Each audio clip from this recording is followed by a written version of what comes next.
तीनों ने क्यों मुंह फुला रखा है? तुम तीनों की लड़ाई के डर से मैंने पहले ही तुम्हारी कुर्सियों में इतना फासला दे रखा है। अरे आज तो ईद का दिन है, आज तो हंस बोल लो। मुझे नहीं पता था कि आपके शो का मयार इतना गिर गया है तुम्हारे आने से? आपकी जोक्स करने की आदत है, मगर इतना बड़ा जोक, ओह माय गॉड। सुन लो, अरे एक बात तो बताओ, अरे तुम लड़कियां एक दूसरे की नंद भावज क्यों बनी रहती हो?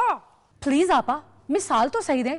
मेरे मामले में तो आप सास बहू कह सकती हैं।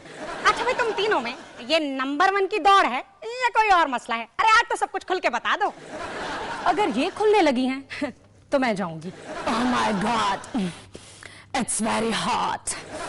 आपा प्लीज मुझे पानी का एक ग्लास मंगवा दें और उसमें स्नो भी डलवा दें प्लीज।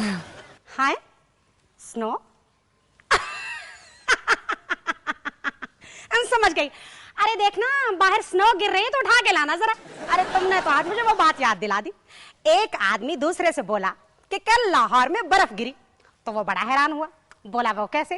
तो कहने लगा कि कल मैं बाजार से बर्फ खरीद के ला रहा था तो मेरे हाथ से गिर गई। First of all, by the grace of Allah पाक, ये आइस की डलीज मांग रही है। अरे चलो अच्छा है, तुम दोनों एक दूसरे की अंग्रेजी तो समझ लेती हो। मैं तो रेगुलर क्वालिफाइड हूँ, बाकायदा तालीम याफ्ता। अरे एक बात तो बताओ लड़कियों, ये फिल्में बनना क्यों बंद हो गई? अरे कहीं लड़ लड़के बेबरकती तो नहीं फैला दी? मैं तो बहुत बिजी हूँ आपा। चंदा, मैं फिल्मों की बात कर रही हूँ। अरे हाँ, याद आया, अरे एक अनिर्मा भी हुआ करती थी, अरे वो कहाँ गई? How do I know?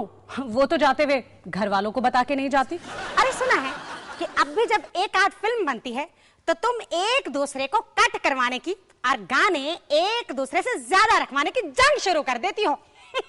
लड़ाको, ये एक इल्जाम है। मैं अब इस दौड़ से आगे निकल आई हूँ। अब मैं अपनी फिल्म्स खुद बना रही हूँ। जब कोई फिल्म में लेगा नहीं तो अपने ही बनाएगी ना। ऐसी बात नहीं है, मैंने इन दोनों से ज्यादा काम किया है।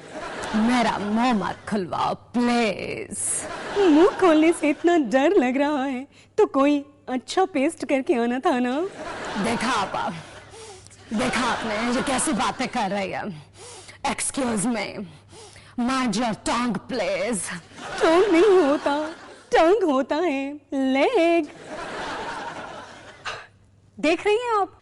अरे देख भी रही हूँ और सोच भी रही हूँ। याद आया, अरे एक बात तो बताओ कि लोगों को और मसले कम हैं, जो ऊपर से मीरा तुम्हारा और वीना मलिक तुम्हारा रोज कोई ना कोई शोहर निकल आता है और गुलाम मुस्तफा कर की बीवी निकल आती है। अरे अपने खर साहब तो जब से पैदा हुए हैं हालत निकाह में चले आ रहे हैं। एक्चुअली लोग मेरी फेमस को खराब करते हैं। अब मैं तो जब शादी करूंगी सबके सामने करूंगी। अरे सामने की शादी तो जब होगी सो होगी। अरे जो शादियां अब सामने आ रही हैं उनका तो बताओ। मेरा स्कैंडल को bye the grace of Allah पाक लोग अब मीरा स्कैंडल पढ़ते हैं। इनकी स्कैंडल्स की उम्र तो अब गुजर गई। मुझे एज का कोई कॉम्प्लेक्स नहीं है।